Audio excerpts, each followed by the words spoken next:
Hello， 大家好，我係伊思媽媽。唔經唔覺咧，天宇返 N 班已經有大半年啦。從9月開始到而家，完整咁樣度過咗一個學期。喺家長日咧，亦都收到學習報告，令我哋對學校有更加完整嘅理解。我哋真係超慶幸呢大半年有俾天宇返呢間學校嘅 N 班，體驗超級好。即使係我呢個咁諸多挑剔嘅媽媽咧，都只能夠盛讚啊！今集我會呼應之前嘅 N 班初期呢2條片，再具體少少介紹學校。呢一間學校嘅其中一個特點咧係冇課程。咁冇課程框架，返學會做啲咩嘅呢？點解我會咁中意呢間學校嘅呢？如果睇咗學校 N 至 K1 班上學期嘅學習報告，相信你都會好中意。即管去睇下。我係伊思媽媽，我喺呢個 channel 嗰度分享我嘅育兒醒思同埋生活，希望幫助爸爸媽媽輕鬆育兒，同小朋友建立美好嘅關係，培育出健康、幸福、優秀嘅下一代。如果你唔想錯過高質素嘅育兒分享，可以訂閱我，撳埋小叮當。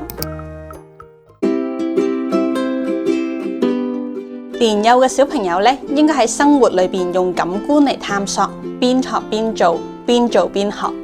喺做嘅過程裏邊，小朋友可以發展綜合能力，展現個人特色，享受專注 DIY， 成為自己同埋其他人嘅老師，透過學習同埋作品同人交流。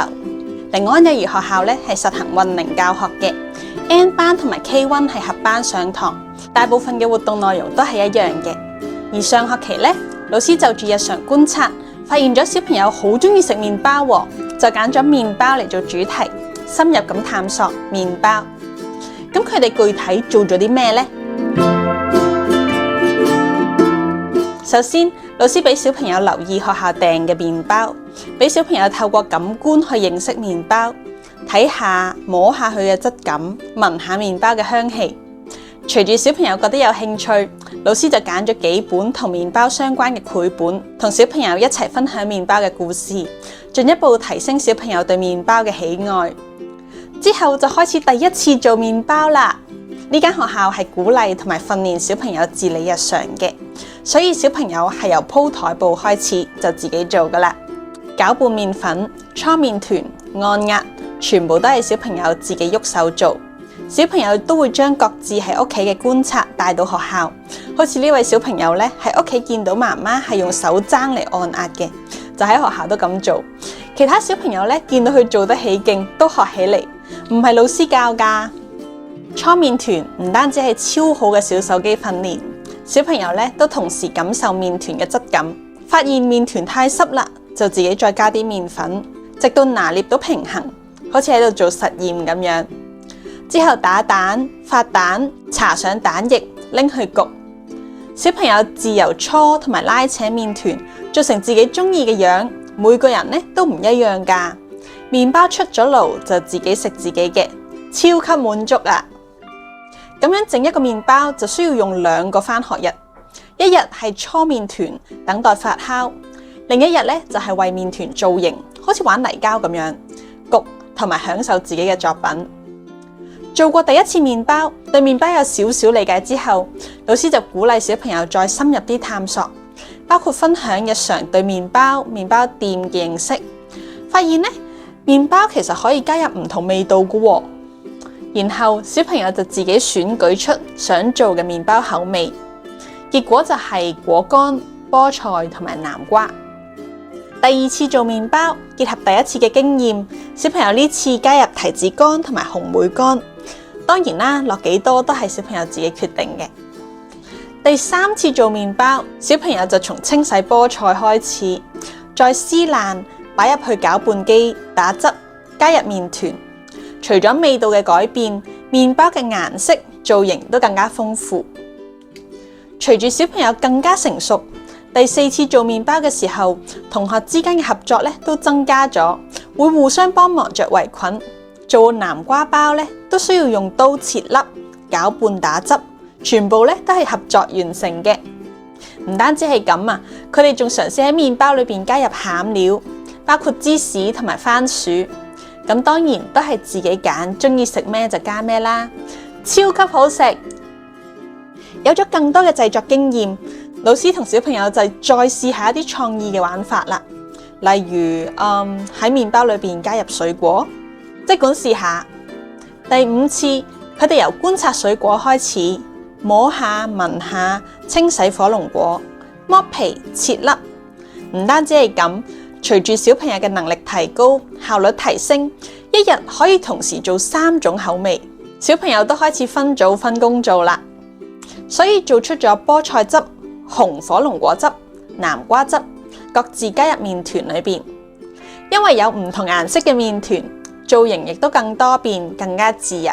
老師咧亦都準備咗唔同嘅參考圖俾小朋友造型跟住做。之後老師再俾小朋友睇下大人嗰啲烹飪書，吸下靈感，俾小朋友睇完之後自己討論。天宇竟然話士多啤梨味好味喎。好啦，再嚟試下唔同嘅味啦。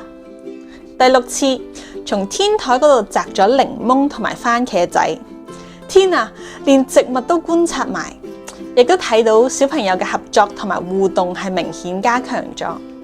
因為工作太多，又要分工啦，咁要做邊啲嘢，梗係由小朋友自己揀啦。番茄組咧就摘定、清洗、切粒、打汁；藍莓組咧就清洗、打汁；檸檬組咧就榨汁、去核、做麵團、造型。第7次真係做士多啤梨味喎，蘿蔔切粒榨汁，粟米組咧剝粟米打汁，士多啤梨組梗係有天宇粉啦，清洗切粒打汁做麵團造型。食過唔同種類嘅麵包，老師再鼓勵小朋友記錄落嚟，包括油顏色啦、黏土、拼圖等等，仲會影相啊！靈安幼兒學校嘅老師同埋校長呢，係會直接俾小朋友用學校嘅相機嘅。天宇 N 班2歲幾已經會用噶啦，高低班嘅相機呢，仲要係更大部、更高級嘅添。最後，小朋友再選舉出佢哋最中意嘅味道，再做一次。全個學期呢，總共做咗8次麵包啊！今次呢，仲要係4種口味一齊嚟。透過反覆嘅練習，天宇可以兼顧到更多，更加有空間餘裕同同學交流。麵包嘅造型呢，亦都有顯著嘅進步，從一開始圓碌碌一個，變成後嚟係成熟嘅有5官嘅兔兔。透過咁樣冇課程嘅生活化學習，相信有眼光嘅你都睇得見，小朋友真係好投入、好享受，而且咧有全面嘅成長啊！咁具體嚟講，小朋友呢個學期究竟學咗啲咩呢？睇下。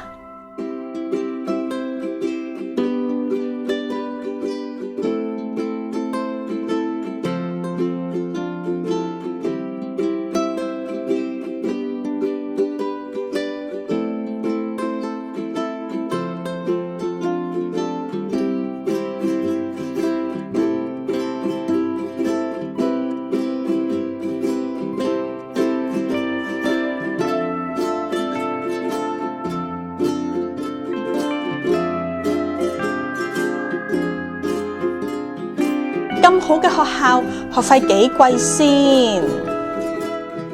靈安幼兒學校咧係眷校嚟㗎，而且收費同其他眷校比起嚟仲特別平。N 班冇學券資助，學費連線費都係3000幾蚊。喺政府免入息審查嘅全日制學校資助之下，每個月3000蚊都唔使啊！2000幾蚊咁樣嘅質素，真係令人難以置信啊！唔知你有冇衝動即刻上報名呢？學校嘅資料同埋網址咧已經擺咗喺影片下面㗎啦，有興趣嘅話咧可以自己了解下。爸爸媽媽亦都可以報名學校嘅 Open Day 同埋體驗日，感受一下，同校長老師傾下偈。雖然呢條片咧好似廣告一樣，但係咧伊思媽媽我係真心推介，係冇廣告費嘅。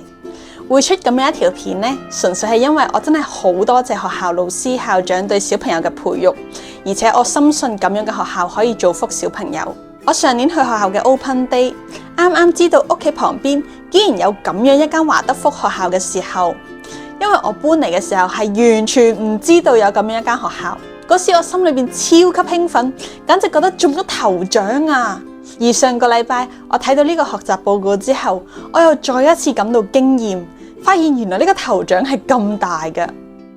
呢啲美好嘅體驗，用感官對食材同埋生活深入嘅探索，反覆嘅試驗同埋探究，同同學相處，俾小朋友自己 DIY， 充分咁樣舒展身體等等，呢啲豐富嘅學習，都遠超過我自己喺屋企可以教小朋友嘅。幼兒學校俾小朋友咁樣不斷試驗嘅空間同埋耐性咧，係非常可貴，所以我超級感恩。我相信老師、校長同埋姨姨咁努力，係值得被更多人睇見，應該得到更多認可同埋推廣。而我亦都知道好多努力贍養嘅家長，因為冇認識理念一致嘅學校而好頭痕。Homeschool 又太費心力，難以負擔，又唔想入嗰啲過度追捧學業表現嘅主流學校。其實你哋係有好學校可以揀㗎。對於屋企冇幼兒嘅朋友，或者可能你嘅小朋友已經大個咗，唔會再入幼兒學校啦，但係你都可以支持我哋嘅。邀請你分享呢條片俾身邊有幼兒嘅屋企，尤其係住喺九龍東嘅屋企，希望有共同理念、關注小朋友身心健康成長嘅人可以匯集喺一齊，互相扶持，力量就更加大啦。希望我哋都成為下一代嘅祝福。下一集我會講下呢間學校除咗課程以外，係點樣贍養孩童，同樣令我相當中意嘅，包括佢點樣處理遲到問題，點樣安排日程、生日會、節慶活動周、親子活動、膳食安排等等。有興趣咧就記得 subscribe 我，唔好錯過啦。下次見，拜拜。